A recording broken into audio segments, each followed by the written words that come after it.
The great meeting chamber of Meridian 7 was silent, except for the sound of heavy breathing and the low hum of life support systems.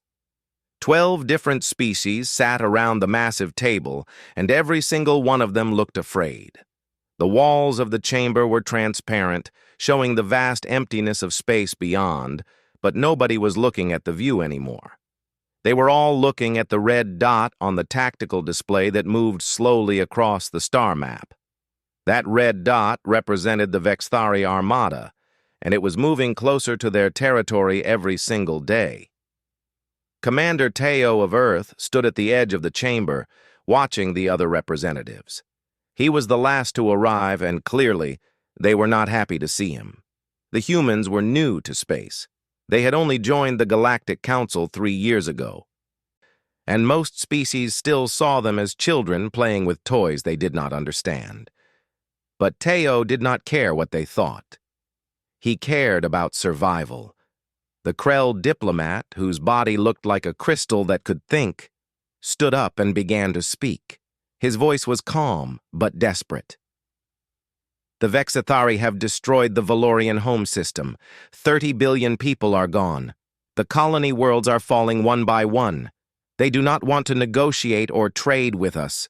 They want only to consume everything we have built. A Straith representative made a sound that was like wind whistling through a canyon. Our weapons factories are gone. The Valorian ones, too. We cannot make new weapons fast enough.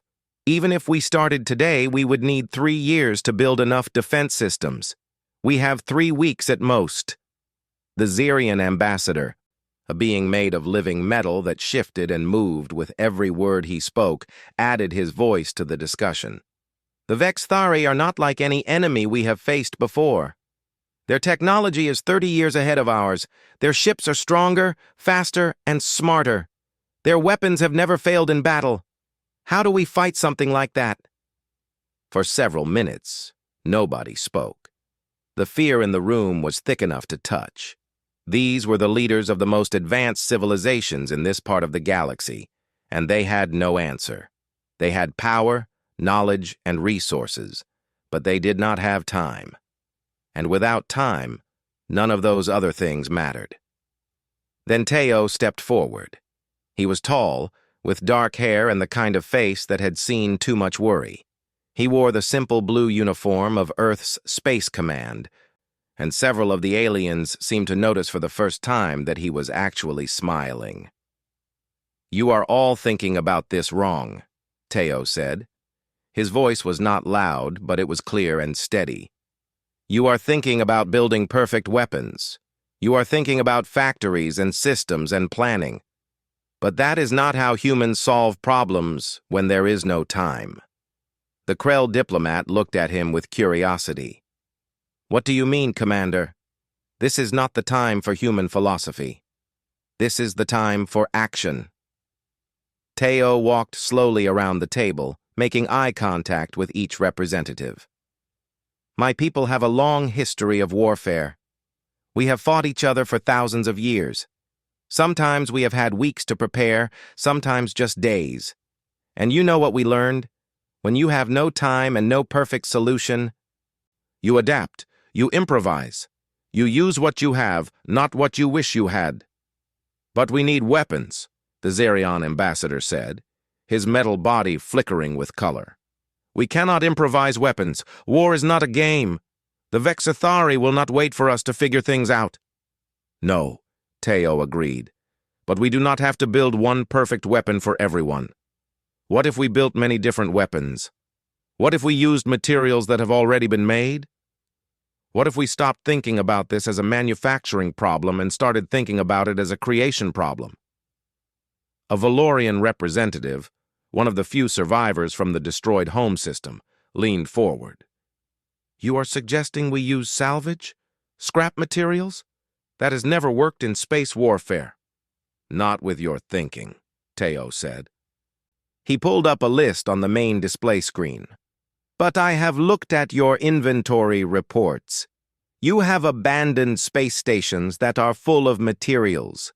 You have destroyed ships that are floating in orbit.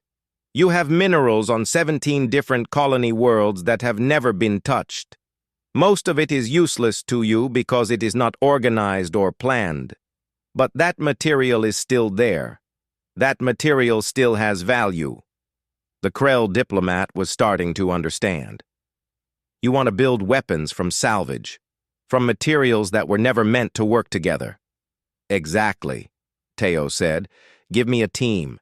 Give me access to your salvage yards, your abandoned stations, and your unused materials.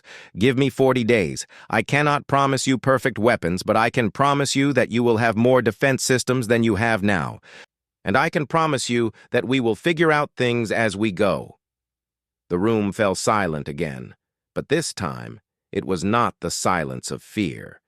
It was the silence of people considering something completely new.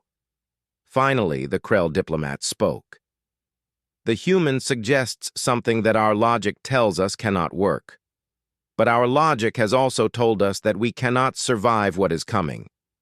If logic has failed, perhaps we should listen to the one species that has survived by doing things in ways that nobody expected.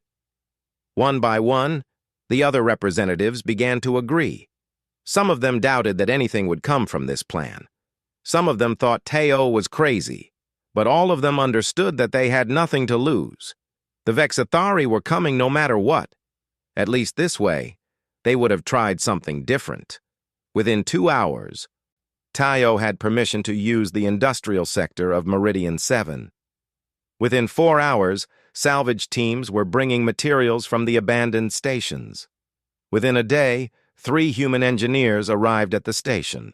Ji-Wan, who had studied how to make things work with materials they were never designed for. Hai-Su, a soldier who had learned how to fight with whatever was around her. And Na-Ri, a computer programmer who could make broken systems do things they were never supposed to do.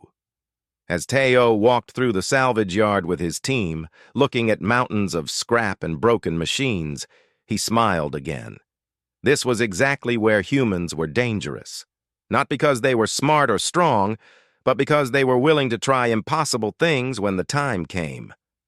Ji-Wan picked up a piece of twisted metal from a destroyed drone. She turned it over in her hands, thinking about all the different ways it could be used. "So we just start building and see what happens?" she asked. Teo looked at the vast collection of salvage around them. "We start building and we solve problems as they come. That is what humans do best. We improvise, and we are about to show this entire galaxy what improvisation really means." The 40 days had begun. Nobody in the chamber knew it yet, but what was about to happen would change everything. The industrial sector of Meridian 7 had been transformed into something that looked like a madhouse of creativity. Piles of scrap metal stood in great mountains. Broken electronic systems were spread out on long tables. Strange machines from dead alien civilization sat waiting to be taken apart and used for something new. In the middle of all this chaos, Ji-Wan moved like a dancer who knew exactly where every step should go. Ji-Wan had always been different from other engineers. While most people looked at broken things and saw only waste, she looked at them and saw possibilities. Her mind worked in ways that other people found strange. She could hold multiple ideas in her head at the same time and suddenly see how they fit together like pieces of a puzzle that nobody else knew was there. On the first day of work, she stood in the center of the salvage yard and closed her eyes. Around her, Teo, Hai-Su, and Na-Ri waited to hear what she would say. When Ji-Wan opened her eyes again, she seemed to be looking at the salvage with different sight. "Look at this," she said, pointing to a magnetic core from a dead space station's power system. "It was designed to hold energy in one direction, but what if we used it to push instead of hold? What if we reversed the polarity?" She pointed to a targeting system from a Valorian defense drone. "And this one can think about what to hit. If we connected them together..." She made a motion like connecting puzzle pieces. Hai-Su, who was a soldier and not an engineer, did not understand most of what Ji-Wan was saying. but she understood the important part. "You think we can make it work?" "I think we can try," Ji-won said, "but not with the old methods. The old methods took time and precision. We do not have time. We need to think about this differently. What if we built multiple versions of the same weapon, each one slightly different from the others? Then we could see which design worked best." Nari, the programmer, was already typing on her computer. She was accessing the salvage inventory system, pulling up lists of materials and their specifications. "So you want to build lots of weapons fast instead of one perfect weapon slow?" "Yes," Ji-won said. "And the imperfections are not bad. They are actually good. Every weapon will be a little bit different. That means the Vexthari cannot predict how we will fight. They cannot run one computer program that covers all our weapons because no two weapons are exactly the same." Teo understood what Ji-won was doing. This was the kind of thinking that had kept humans alive on Earth for thousands of years. When you had limited resources and many enemies, you learned to create lots of different solutions instead of looking for one perfect answer. For 3 weeks, the team worked. They did not sleep much. They ate quickly and kept working. Ji-won would design something, they would build it, Haisu would test it, and then Nari would record what happened, and they would try again. The first 10 attempts failed completely. 3 of them failed in such spectacular ways that the entire salvage area had to be cleared while the broken machines were cleaned up. But the 11th attempt worked. It was not beautiful. It looked like scrap metal that had been thrown together by someone who did not know what they were doing. It was uneven, with wires sticking out in strange directions and a power core that made an odd humming sound. But when Haisu pointed it at a target and activated the firing system, a beam of concentrated energy shot out and destroyed exactly what it was supposed to destroy. The team stood in silence for a moment.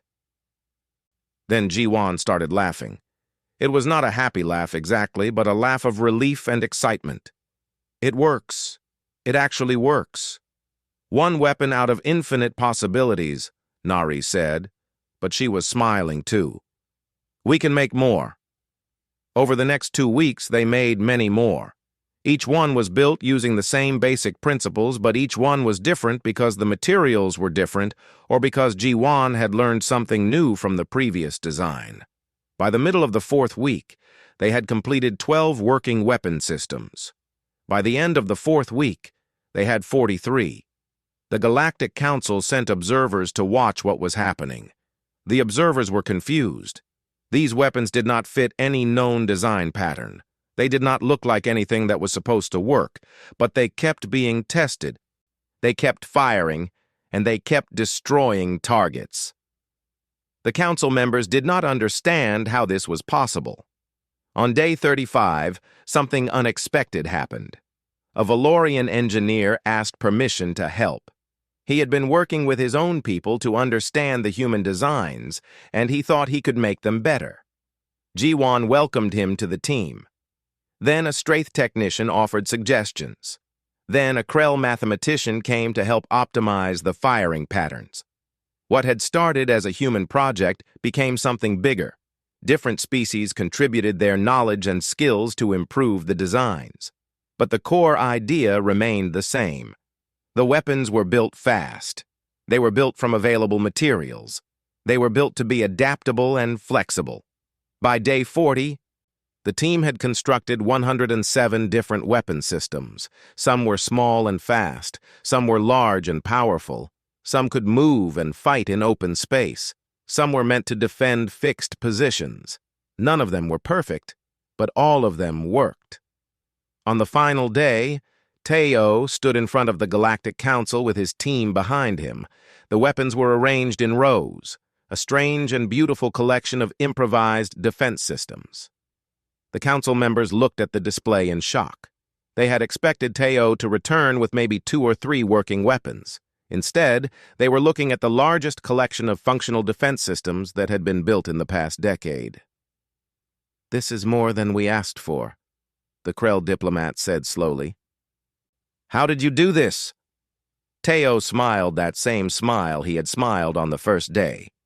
"You told me to improvise a weapon. You were not clear about how many weapons.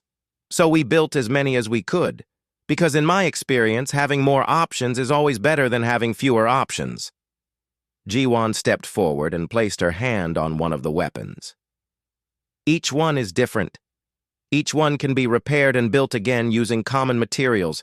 Each one teaches us something new about how to defend ourselves." The council members understood what was happening. The humans had not just solved their immediate problem. They had created the foundation for something much larger. They had created a system that could be copied, improved, and shared across all their civilizations. The Vexthari would be arriving in 4 days. Now, for the first time since they heard about the Armada, the Council felt something besides fear. They felt hope. News travels fast in the Galactic Council, and the news of the human-built weapons spread even faster. By the time 2 weeks had passed, every major species was talking about what had happened at Meridian 7. Engineers from a dozen civilizations wanted to see the designs. Military strategists wanted to understand how weapons built from scrap could be functional. Scientists wanted to know the principles behind the construction methods. The Council decided to allow observers from all allied species to visit the industrial sector. What they did not expect was that many of these observers would ask to stay and help. By the 3rd week after the first success, there were scientists and engineers from 7 different species working alongside Teo's human team. This created new problems. Different species had different ways of thinking about engineering. The Valorians believed in precision and exact measurements. The Straith preferred solutions that were strong and simple. The Krell wanted mathematical perfection. The humans kept saying things like, "close enough," and "let's just try it and see what happens," which made the other species very uncomfortable at first. But something amazing started to happen. The different ways of thinking did not cancel each other out. They strengthened each other. When a Valorian engineer suggested a more precise way to construct the power core, it made the weapons more reliable. When a Straith advisor simplified the targeting system, it made the weapons easier to repair in the field. When a Krell mathematician optimized the firing sequence, it made the weapons more efficient. Ji-Wan understood what was happening. She spent time talking with each of the visiting engineers, learning how their minds worked, and then finding ways to connect their ideas to the human approach. It was like conducting a symphony where every musician spoke a different language and used different instruments, but somehow the result was music. Neri had a breakthrough on day 45. She realized that all the different weapon designs could be controlled by the same basic software system. The software could adapt to different hardware designs and figure out how to make each unique weapon work at its best level. This meant that operators did not need to be trained on each individual weapon. They only needed to understand one control system. Hei-Su tested every new design in combat simulations. She ran thousands of battles in the computer systems, testing the weapons against predicted Vexthari tactics. She found weaknesses that the engineers could fix. She found combinations of weapons that worked well together. She discovered that weapons with different designs could actually work better as a team because they could handle different types of enemies and situations. By the time 30 days had passed since the first success, the weapon production had grown beyond anything the original team had imagined. There were now 17 separate construction stations spread across different areas of Meridian 7. Each station was building different types of weapons. Each station had a team of engineers working around the clock. The council members visited regularly to check on progress. They watched as Ji-Wan's team figured out how to use materials that nobody had thought were useful. They saw how Hei-Su's testing program identified problems before weapons were deployed. They understood how Nari's software made it possible for any trained operator to use any weapon system. On day 52, something unexpected happened. A message arrived from a distant colony world. The people there had managed to get copies of the weapon designs from the council networks. They had also salvaged some broken weapons from an old Valorian defense station nearby. Using the human designs as a guide, they had built their own weapons. The weapons had not been built perfectly, and some of them did not work at all, but several of them did work. And the colony was now confident that they could defend themselves if the Vexthari came. This was when the council members truly understood what the humans had created. It was not just weapons, it was a method.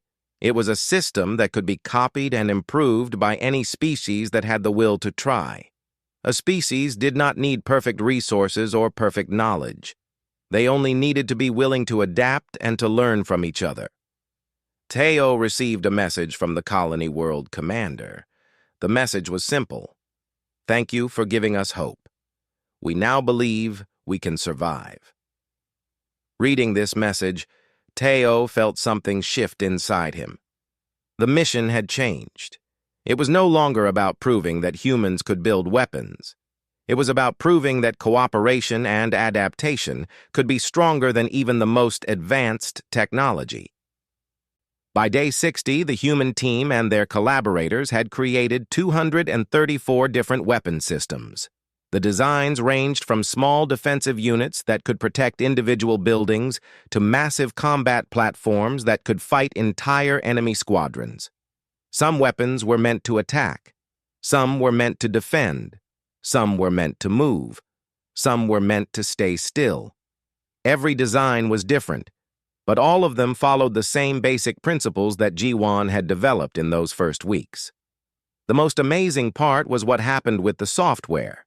Nari had released the basic code to all the other species, and engineers from across the galaxy started improving it. A Zerion programmer added new functions.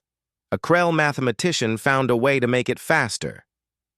A Straith technician discovered how to make it use less power. Each improvement was shared with everyone else. The software became better and better with each day that passed.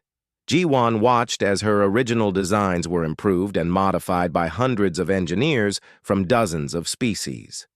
She should have felt protective of her work, but instead she felt proud. The designs had started as her ideas, but now they belonged to everyone. The weapons were becoming stronger because so many different minds were contributing their knowledge. On the 62nd day, Hai Su ran a final test. She pitted the entire arsenal of 234 weapon systems against a computer simulation of a Vexthari battle formation. The simulation was based on every piece of intelligence that the Council had gathered about Vexthari tactics. It was designed to be as realistic as possible. The result was not a certain victory, but it was not a certain defeat either. For the first time, the council members felt that they might actually have a chance. They might actually survive what was coming. Tayo stood with Jiwon, Nari, and Hai Su as they watched the final test results appear on the screens. The women were tired. They had not slept properly in weeks. They had worked harder than they had ever worked in their lives. But they were also proud. "We did it," Nari said quietly.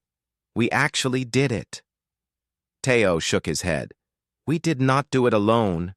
We did it because we listened to other people. We did it because we were willing to share our ideas and use ideas from others. That is what makes this real." The Krell diplomat appeared in the viewing area, his crystal body glowing with emotion. "The Vexthari will arrive in one day. We will deploy these weapons immediately. But before we do, I want the Council to know something. Whatever happens in the battle that is coming, we will face it together. Humans, Valorians, Straith, Krell, Zerion, and all the others. We will stand together because we learned to work together. That alone gives us power that cannot be measured by weapons or technology." The room fell silent. Everyone understood that the true test was coming. Tomorrow, the weapons would not be used in computers or in tests. Tomorrow, they would be used for real, against a real enemy that wanted to destroy them all. The Vexthari arrived 3 hours ahead of schedule, which meant the Council forces had only partial time to get into position. This was actually good news, though most of the commanders did not realize it yet. The Vexthari expected to find defenders who were confused and unprepared. Instead, they found something much worse for them. They found defenders who had adapted their battle plans at the last moment and did not need hours of preparation anyway. The Kepler sector was a collection of 12 star systems and 200 mining colonies that produced valuable minerals. The Council had positioned the human-built weapons there because it was where they thought the Vexithari would strike first. They were right. The enemy ships appeared like a dark wave, hundreds of them, moving together toward the first colony world. Commander Heisu was operating from a central command station that floated between the stars. She could see the entire battle forming on her screens. She could see the Vexthari ships moving with perfect precision toward their targets. She could see her own forces spreading out in positions that seemed strange and illogical compared to traditional military formations. A Valorian general who was fighting alongside Heisu looked at the positioning with concern. "They are too spread out. We will be destroyed separately instead of together." Heisu kept her eyes on the screens. "That is exactly what we want. Trust the design." The first Vexithari attack began with weapons that should have been impossible to survive. Their ships could fire energy beams that could cut through the shields of any known civilization. They could launch missiles that could track targets across entire star systems. They had battle computers that could calculate the best way to destroy an enemy formation in microseconds. The first volley of Vexthari weapons headed toward the Council forces with speeds that would reach them in less than 1 minute. Everything should have been over in seconds. The Council defense would have been broken, the ships would have been destroyed, and the Vexthari would have taken control of the sector by sunset. Then the human-built weapons did something that nobody expected. They did not follow the textbook military formation.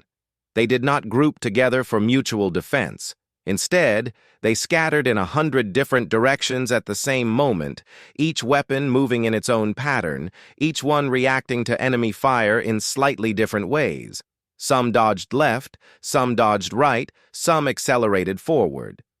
Some moved backward. Some performed maneuvers that seemed to make no logical sense according to traditional military science. The Vexthari targeting computers had been trained on thousands of battles against every known enemy species. They had learned how all the civilizations in the galaxy fought. They knew the formations that would be used. They knew the standard defensive movements. They knew the patterns that appeared in every battle. What they did not know how to deal with was pure chaos that was not actually chaos. The human-built weapons were responding to enemy fire with mathematical precision, but each weapon was responding slightly differently because each one was a little bit different. The Vexthari computers tried to calculate the movements and failed. The enemy weapons could predict what a normal enemy would do, but they could not predict what an enemy would do when that enemy had 100 different ways of responding to the same situation. Of the first volley of 50 Vexithari weapons, only 12 made contact with Council forces. The others passed through empty space where defense systems had been seconds before. The Council lost 2 ships, which was a fraction of what should have happened. Heisu watched the Vexthari respond to this failure. Their commanders were confused. They had attacked with perfect precision, and the enemy had not responded with any recognizable pattern. One of the Vexithari battleships fired another volley, this time targeting what it calculated would be the new positions of the Council forces. But the human-built weapons had been improved by every engineer in the galaxy. Nari's software was learning in real time, analyzing the Vexthari attack patterns and sharing that information across all the weapons. Each weapon system adjusted its response based on what had just happened. Some weapons got faster, some got stronger, some changed their positioning based on lessons learned from weapons that had been nearby.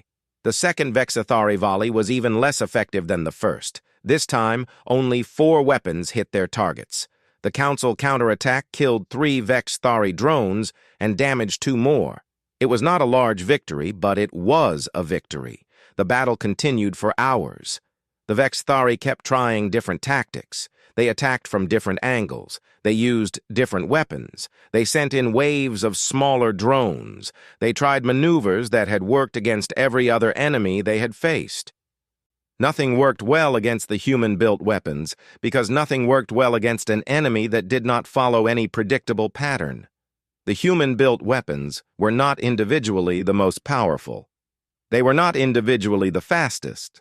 They were not individually the smartest. But together, they were something that the Vexthari had never encountered before. They were a system that learned and adapted and changed in response to every attack. They were predictable in their unpredictability. By the middle of the battle, the Council forces had lost 12 ships. The Vexthari had lost 43 ships and over 200 drones. The enemy was still stronger and more advanced, but the Council was winning. The Council was actually winning. Haisu made a decision at that moment. She ordered the weapon systems to become more aggressive. She told them to stop just defending and start attacking. She told them to push forward, to take risks, to close the distance with the enemy.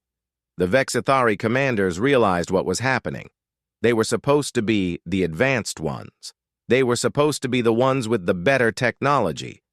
But they were losing to a group of civilizations that had built their weapons from scrap and trash and materials that nobody wanted. The final part of the battle lasted only 1 hour. The Council forces pushed harder and harder. The human-built weapons became bolder and bolder. Some of them were destroyed in the attacks they made, but each destroyed weapon also destroyed multiple Vexthari ships or drones. When it was finally over, the Vexthari commander ordered a retreat. The armada that had seemed unstoppable pulled back from the Kepler sector. The Council forces had won. Haisu released a long breath that she had not realized she was holding. Around her, the other commanders were celebrating, but she was thinking about something else. She was thinking about the fact that they had won with weapons that were not the most perfect or the most advanced. They had won because they had been willing to try something different. In the command station, Jiwon watched the reports coming in. She watched as each battle showed that the weapons were performing better and better, learning from each encounter. She turned to Nari and smiled. "They broke our designs in only 6 hours," Nari said, reading the detailed combat analysis. "Yes," Jiwon said, "but they broke them in exactly the ways we wanted them to break. The weapons are learning, adapting, and becoming stronger. This is not the end of anything. This is just the beginning." Teo received the battle report from the front lines. He read about the victory, about the destroyed enemy ships, about the Council forces holding the sector. He also read about something more important. He read that 17 different colonies had seen the battle and understood that they now had hope. He read that engineers on remote worlds were already starting to build their own weapons based on the designs. He read that the Vexthari, for the first time in their expansion, were considering that maybe they were not unstoppable. He looked at the summary report and saw something that made him smile. The report said that the human-built weapons had performed in ways that defied prediction and normal military analysis. The report said that the key to victory was adaptation and flexibility. The report said that sometimes the best weapon is the one that nobody expects. This was what Teo had known from the beginning. This was why he had asked for salvage materials instead of perfect resources.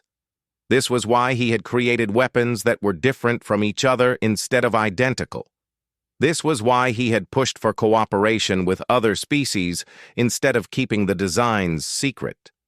The Vexthari could build weapons that were more perfect. But they could never build weapons that were more adaptable, and in a universe where everything always changes, adaptability was worth more than perfection. The Vexthari did not withdraw from the galaxy. They changed their strategy. Instead of attacking the outer colonies first, they attacked the inner systems. Instead of trying to defeat the Council forces in open battle, they tried to destroy the source of the weapons.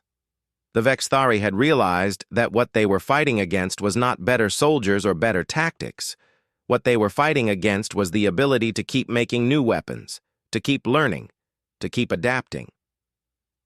3 massive Vexithari task forces targeted Meridian 7 directly. The plan was simple and terrifying. They would destroy the space station and kill everyone working there. They would eliminate the center of weapon production and hope that the rest of the Council forces would collapse without new weapons being built. The Council met in emergency session. The generals and leaders were afraid. They understood exactly what the enemy was doing. The Vexithari had learned from their first loss. They understood that the Council's power came from being able to make things, not from having perfect weapons. If they could destroy that ability to make things, they could win. Teo stood before the Council and proposed something that shocked many of them.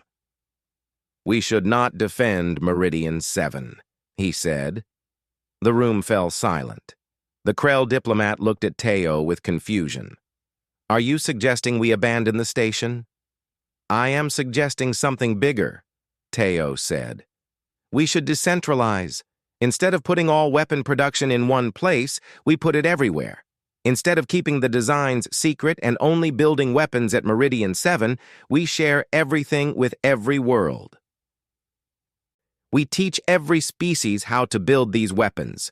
We make weapon production so spread out that destroying one station or one factory means nothing." A Valorian general stood up, angry. "You want to give our technology to everyone? We might as well give it to the Vexithari directly." "No," Teo said calmly. "I want to give it to our allies so that they can defend themselves. I want every world to have the ability to build weapons. I want the Vexithari to realize that they cannot win by destroying one station, because there are 1,000 stations. They cannot win by destroying one civilization, because there are 100 civilizations building weapons. They cannot win because they are fighting not against a military force, but against an entire galaxy that has decided to fight back." Ji-Wan added her voice to the discussion. "The original designs were made from materials that are common everywhere.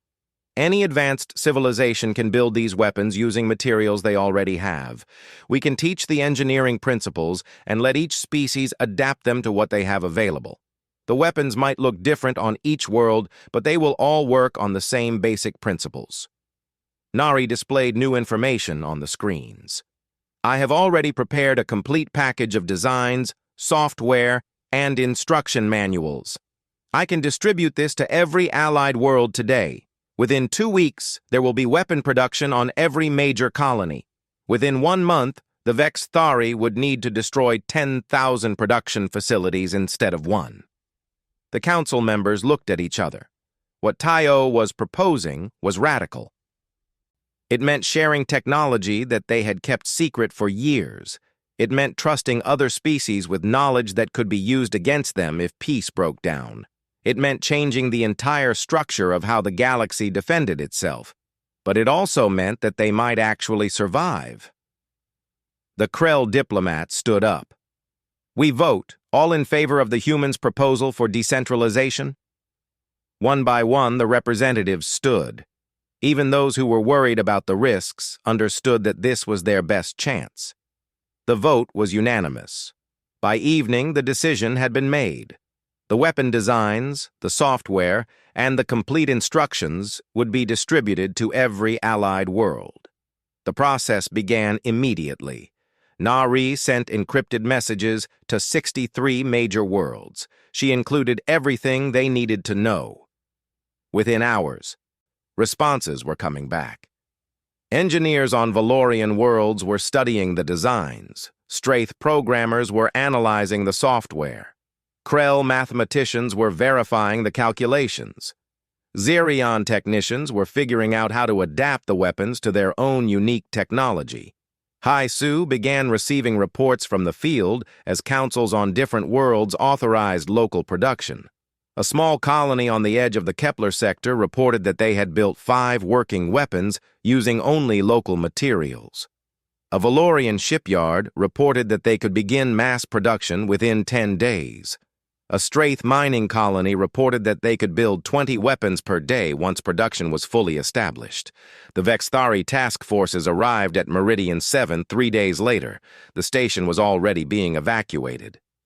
The council members had moved their operations to a mobile fleet that was far away in space. The weapon production had already moved to dozens of different locations.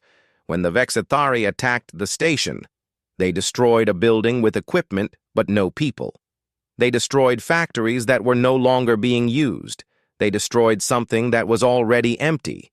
The council forces that were hiding in nearby space watched as the Vexthari bombarded Meridian 7. The battle lasted 2 hours. By the end, the station was heavily damaged, but the damage meant nothing. The council was not operating from Meridian 7 anymore. The council was operating from everywhere. Over the next 3 weeks, the reports of new weapon production kept arriving, not just from major planets, but from small colonies and remote outposts. Everywhere that the council had allies, new weapons were being built. Each world adapted the designs to use their own best materials and their own best technology. The weapons were no longer uniform. They were becoming more diverse every day. The Vexthari tried to stop the production by attacking more worlds, but for every production facility they destroyed, 5 new ones started building weapons. They tried to capture documents and plans, but the plans were already distributed across 1,000 different storage systems. They tried to infiltrate and sabotage the production, but they did not understand the designs well enough to know what would actually cause failure. The situation had changed completely. The Vexthari were no longer fighting against a defending force. They were fighting against an entire civilization that had learned to build and adapt. They were fighting against something that they could not destroy because it was everywhere. Teo received reports on his communication device. He was on board a small scout ship watching the war unfold.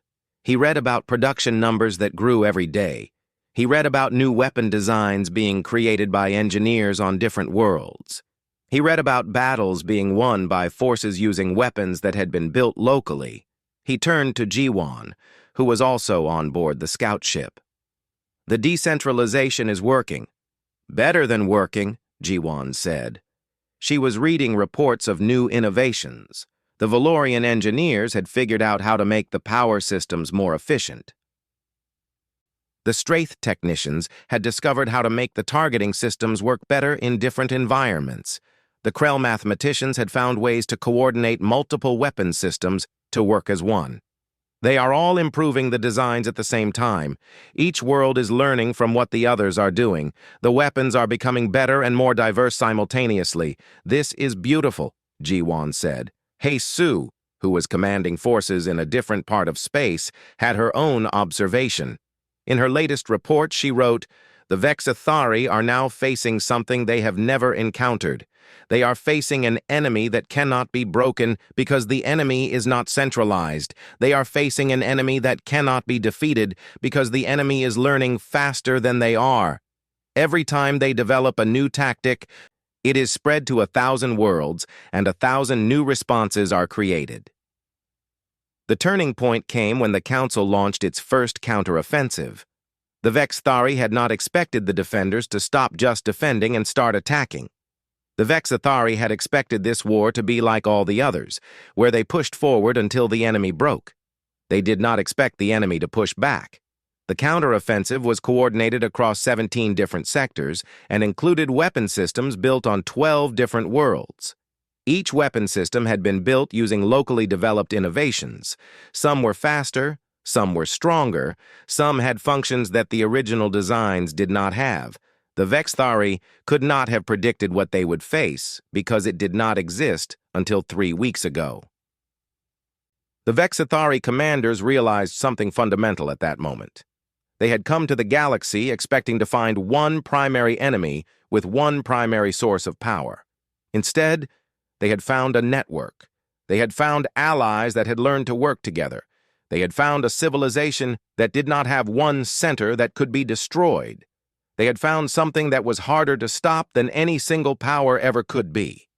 For the first time, the Vexithari began to consider the possibility that they might lose this war.